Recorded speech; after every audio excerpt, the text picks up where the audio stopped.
Well, hey friends, it's a beautiful day out up here in the Bradshaw Mountains. I'm over near Bumblebee and Cleater. Check it out. Look at that. Isn't that beautiful? There's still some snow up there. These are some really nice cactuses. Doing a little traveling today and going to make a video here. I'm actually going to set the camera over here. So hopefully the light goes correctly. And there we go. And the title of this video, I think, is 100% accurate. This is very possibly the most important video that you'll ever watch about finding gold nuggets and prospecting for gold nuggets with a metal detector. And here's why. I'm going to put a graph up here on the screen, and you can see on the graph, but don't fall on my butt, it's going to be here or the whole screen. We'll figure it out when I get there to the video editing piece of it. But what this graph shows you is that it's a representation of thousands and thousands of nuggets that I found over several decades. Now, this is not every single nugget that I've ever found. I've recorded about 92% of my finds in an Excel file. And that, includes location, size, depth, all kinds of information, because I like making data-driven decisions. I like data. Data tells us a lot of different things. It really can open doors for you. And when we look at this, this is representative of thousands of nuggets. These don't include nuggets that, I've dug out a 3-foot wash down to bedrock and found them on the bedrock. These are just nuggets that I've found just swinging a detector. And when we think about which detectors are included in this batch, in this data set, that's everything from BLF, so to Sora Lobo, White's GMT, Fisher Gold Bug, Gold Monster. You see me use a Gold Monster a lot. And there's a few others in there as well. And then also on the other side, the PI side, pulse induction. So you have VLF, very low frequency, then PI, pulse induction. You have everything from the SD2100 all the way up to the GPZ7000. And I used a GP Extreme for 14 years. And I had that thing, and I sold my GPZ 7000 last year. I think I sold my Extreme last year too. I don't really remember. But I sold these, and I've owned the SDC and the 3500 and all in between. I've either used them or I borrowed them from friends. So I have a really, really good working knowledge.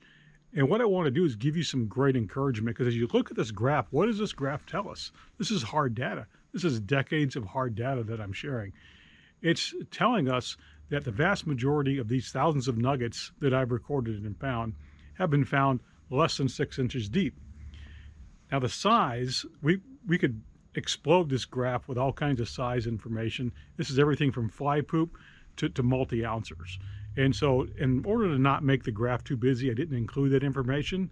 If you're interested in it, I can probably make another video with it. But what this data tells us, what this graph shows us, is that the vast majority of all these nuggets that I've recorded, and how I recorded them was just understanding how deep they were. Did I carry a ruler? No. Did I carry a yardstick with me? No. Or a tape measure? No. I know how deep an inch is. I know how deep 6 inches is. I have taken my picks and I've put marks on them every inch, but overall, absolutely not. The very few that I've measured, but most of them are guesswork, and I've recorded about 92% of my finds. And I don't necessarily edit the Excel sheet while I'm in the field. I've actually never done that. I always edit it when I'm back at the house, the trip's done, the week's done, the day's done, whatever it is, put the data in there to the best of my memory. So I say this is good 92% of my finds that I've just used the detector on, no plastering. And it's fairly accurate. So no matter what detector you have, or if you're just getting started and you have a capable detector and you're thinking, man, I always have to upgrade, I have to have the biggest and the best and the latest thing, this data tells you probably the complete opposite. What it tells you is if your detector can handle mineralized ground, if you're in the right location, if you've got the right frame of mind, and we'll talk about that in a minute, and you're in good health and you're just out there doing your thing, you can find nuggets with just about any capable machine. And a few brands I will plug here, just for my use: Minelab, Fisher, White's, Tesoro. I know there's a lot of other ones out there. They're just not my go-to, so I'm not even going to talk about them. But the point being, if the detector is made to be, if it's made by one of these companies and it's made to be only a gold detector. I'm not big into these multi-use machines. In my opinion, if you buy a machine that's a relic hunter and a gold prospector, what I've seen, and I've used a few of these, they don't perform very well in mineralized ground with gold is. In fact, they perform very poorly. It's why I avoid them. If I'm hunting gold, I am going to go and take one of my gold machines and hunt gold. And I do have a relic machine, and I just don't use it for hunting gold. It's just not what I do. My relic machine will find relics. It'll find stuff on the beach. I don't need it. If I'm looking for meteorites, it doesn't really matter what I use as long as I can detect them and have a magnet with me. So there's a couple different scenarios, but back to finding these nuggets, all you need is a capable machine. That's it. Stick to the ones that are made specifically for finding gold. Look at this data. This is a chart. This is just an absolute, hope you look at this as a gift to you. I mean, some of the nuggets I found have been very, very deep, and they've been very, very large nuggets, but also I've found multi-ouncers, and they've been within 6 inches. In fact, a couple years ago, myself, my buddy Dennis, and I stumbled into a new patch. The first day, I can't remember that first day, first week, and we found like 3 ounces of gold, and that was we had multi-ouncers, and we went back with my friend Laz. We found even more multi-ouncers, and none of them were, 6 inches deep. It was just a virgin spot. So location. And so let's talk about mindset for a minute. And with mindset, you have to have the right mindset to find gold. If you're just all flustered about stuff and you're, wherever your mind is, and it's just not into what you're doing, if you're not in the moment, you're probably not going to be successful. You're going to miss those little signals that are vitally important. And when we think about mindset, we often look at, everyone wants the bigger, better machine, or what's new or what's hot. And that's kind of like, you and two buddies go to college together and you all graduate, you get your degrees, and you go get great paying jobs, you get married, you have a couple of kids. It's human nature at that point to compare yourself, to say, hey, we all basically have the same thing. We have beautiful wives, we have good jobs, we have degrees, we have a couple bucks in the bank, some beautiful kids. We're all tens. Now let's say one of your friends goes and buys a boat and the other one goes and buys a cabin. You're probably going to feel like they're tens and you're a 5. Like, wait a minute, they just expanded their recreational horizons. I'm just sitting here in the house with a couple of beautiful kids, a wife, a good job, and some cash, and a degree on the wall. So human nature is to always see someone get something different or something better and a little bit of success or fun with it, and you suddenly feel a little bit less adequate. That's incorrect thinking. It's absolutely not true. And if you think that way, if that's how you think, you have to keep up with a Jones or be just like someone else to be happy or successful, it's wrong. To me, that's wrong think. And to me, I've never seen anyone be successful with that constant state of envy or jealousy, or I can't do this if I don't have that kind of thing. New machines come out. New technology can greatly enhance what you can do, what you can find. It can bring so much more to the equation. But at the same time, it doesn't doesn't improve your mindset. It doesn't improve your health. It doesn't improve your location. There's a lot of things that the newest technology just doesn't improve. And so you kind of got to think about this and weed the bullshit out, because you can get hyped on saying, hey, it's a new technology. It's the greatest thing ever, but you're in the wrong location. You have the wrong mindset, who knows? A deeper machine, if gold isn't, generally found deep with big nuggets where you are, a great big deep seeking machine in a deep coil is probably worthless to you. You may find that one stray, magical boot of Cortez, but probably not. So anyway, back to the data. We're jumping into mindset, and really set yourself up not to compare yourself to others or your equipment. If you have capable equipment, do not worry that you're not going to, find less or not find because you're not doing it. If you have a capable detector, you need a few other ingredients to have a successful recipe: location, mindset, health. There's a few other things I've talked about before.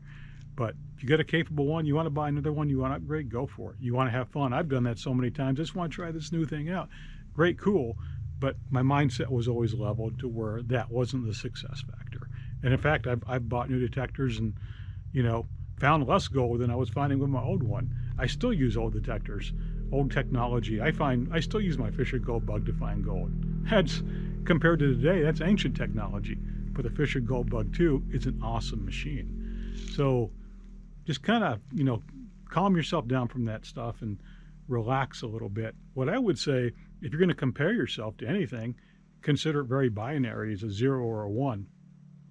If you want to go detecting and you're not detecting, and you suddenly get out, hey, you went from a 0 to a 1. Any day that you can get out, you flip that switch. It's not a scale of 0 through 10, it's 0 or 1. So if you have a detector, if you're able to get out, whatever it is, just break it down. I'm out, I'm having fun, I win. This is a 1. This is a very binary. If I'm at home, I still win, I'm still fine. But if you're one of these people that always scales yourself by comparing to others, lower it down, eliminate it altogether eventually. Be in the moment, have a good time, have fun. That's the main thing, man. We tend to be very goal-oriented in our society. Well, I have to achieve this or that, and the goalpost always moves. And what I would say to focus on, especially for success in detecting or life in general, is focus on enjoyment. Back to the scale of 0 to 10 or 1 to 0, eliminate it altogether, the best thing. And if you can just enjoy the moment and be out, you're doing great. So what, you don't find anything and your friend's finding stuff. That's okay, that can change. I can't tell you how many trips that I've been out with. It's actually kind of funny, my buddy Dennis and I, we've been out, and several times we've ended up with almost to the 10th of a gram, the exact same amount of gold, really close, either exact or really close. One trip we took, we were out for 6 days, and he was finding nuggets every day, nugget, nugget, nugget, nugget, nugget, nugget. And I wasn't finding anything. Finally, on the final day of our trip, I found one big nugget that equaled all of his, almost to the 10th of the gram. It was actually kind of hilarious. And I never got upset when those days. I was happy for him. I'm like, hey, you're finding right on. It's here. I just got to get over it. And eventually I did. The other time we went up to a wash, and he found a bunch of little pieces. I found a bunch of little pieces. At the end of the day, we threw them on the scale, and again, it was exact.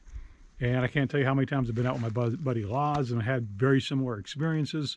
And it's just about fun. It's just about enjoyment. So, if your goal is to find gold, that's great. Goals are important. Goals are good. I'm not saying they're bad.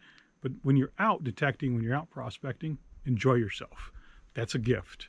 That's an absolute gift. And you're in your element. You're where you want to be. Just make the most of it. And if you're not finding, if you're feeling frustrated, go and film a video. Go and take a picture. Go do something. Do something different. Just rest your mind. Find your own success. Me taking you to a spot and you finding a nugget is my success. That's really my success because I'm helping you up. You're getting gratified in the moment because you're swinging your detector and, oh, I got a nugget. And then probably in your mind, you're thinking, now I got a spot, which, believe me, I've seen that happen more often than not. But find your own spot. I mean, there's such satisfaction. My buddies and I have found so many spots together, virgin spots, and there's not a better satisfying feeling in gold prospecting than going out and finding your own spot and then finding gold. If you're going to share it with a select few people. If you want to go out prospecting with me, show me a spot. Don't expect me to take you to my spot. That's, it's ridiculous. So it's just as ridiculous as me saying, show me your spots. Find your own success. If you want to get together with someone, suggest a neutral place. Just pick a random place that you both can agree on. A couple of the guys, I can't remember the name of the channel, they hit me up and wanted to go prospecting, and they were totally cool. And they said, we still haven't got together, just different time constraints. They work 9 to 5, I don't. And so I'm usually out during the week. They're usually out during the weekend. So it's been kind of hard to get together. But just agree on a place and go there and see what you find together. You just never know what's going to happen. So that's my ramble. That's everything I have to say, and I hope it helps you. I really think, going back to the data on the graph, I think it's some of the most important information that you're going to hear about prospecting ever is right here in this video. You've got hard data, you've got mindset, you've got, how you think about this stuff, and just really go back to the factor of enjoyment. Because if you're not having fun, if you're out and you're coming back frustrated or whatever, it might not be for you, man. So cut through the bullshit, enjoy gold prospecting, enjoy every day, because every day is a gift. Anyway, I'm out. I'll catch you later.